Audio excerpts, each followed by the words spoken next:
We started Field to Cup Cafe noong December 2024. So the concept started with the idea ng yung mga fresh produce na nakukuha namin sa farm, parang nasasayang naman yung iba kasi parang either nagiging food waste lang siya or nabebenta namin siya na as it is, plain, walang added value. Why not itry natin na i-introduce to a larger audience yung mga ginagawa natin sa bahay? Kasi may makuha kaming, let's say, passion fruit, tapos may sugarcane juice. So, minimix namin. So, parang, ay, masarap pala to. Na-conceptualize po ang menu ng Field to Cup Cafe sa pagbuo po ng mga recipes using the local produce ng Vilelas Farm.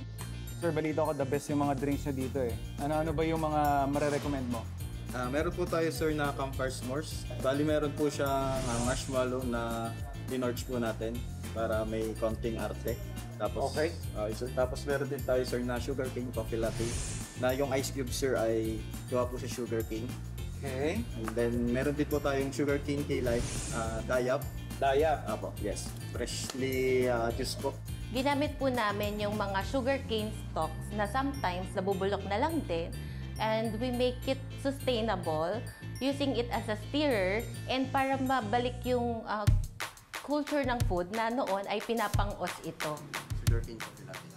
I'm sure hindi ko pa nakikita sa buong buhay ko. Ang garnish ninyo ay tubo. Sugarcanes. No? So pwede ko tong... Ito, ganito kagaling nature ah. Yung level of sweetness niya is so perfect.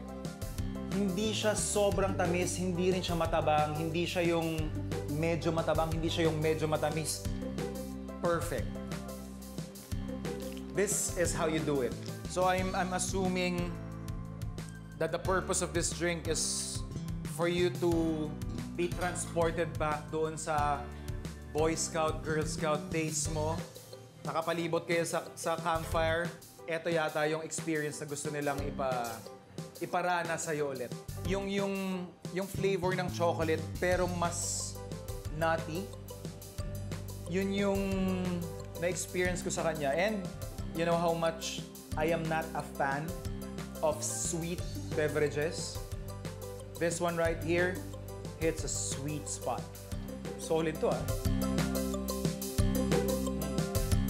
Full disclosure, unli to sa Vilelas Farm. So ito yung unli nila na sugarcane na may dayap. So, hindi mo na kailangan explain. Alam ko na kung gaano kasarap to.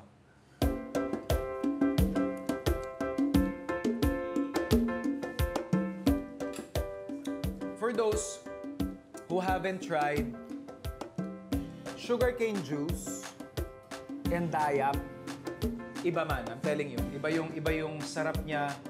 And itong garnish na to will never get old. Winner eh, no?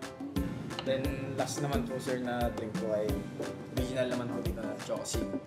Choco-Chino. Choco-Chino. So, coffee rin po ito? Hindi, sir.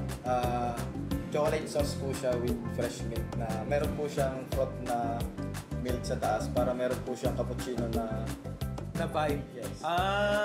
Okay. Ang napapansin ko doon sa trend ng Field to Cup is yung consistency nila on hitting the right sweet spot. Literally.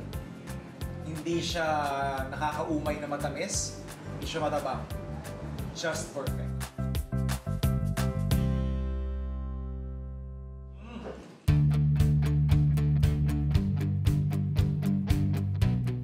Siyempre, aside dun sa talaga namang spectacular nilang line of beverages, meron din silang ino-offer na pagkain. So dyan, yung kanilang Smoky Baraco Liempo. Smoky. Check. Baraco. Oh, yun. Angas. It gives you that bitterness na pleasurable. So hindi siya yung mapait na gusto mong iluwa. Siya yung pait na parang china-challenge ka lang niya. Sige nga, isa pa. Medyo mapait ah. Sige nga, isa pa. Yun yung karakter ng dish na to. And ito lang, one of their signatures talaga is utilizing what is in season, what's available. Alam nyo naman, it's right up my alley. So ito, yung atsara nila, sila mismo yung gumagawa. And yung in season, na balimbing.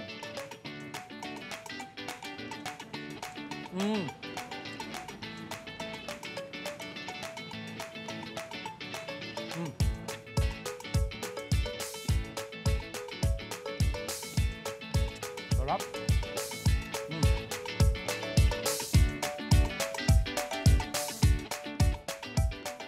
Na-enjoy mo ba ang dishes na pinagsaluhan natin today, Food Explorer? Kayang-kaya mo rin gawin yan sa bahay. Here's a quick recap. For our balimbing glazed chicken, magpiga lang ng balimbing juice at haluan ito ng honey. Pakuluin sa pan hanggang mag-reduce. Turn off the heat and add some basil. Season the chicken with salt, saka ito buhusan ng ating balimbing marinade. Isalang ang chicken sa oven, continue basting hanggang maluto ito.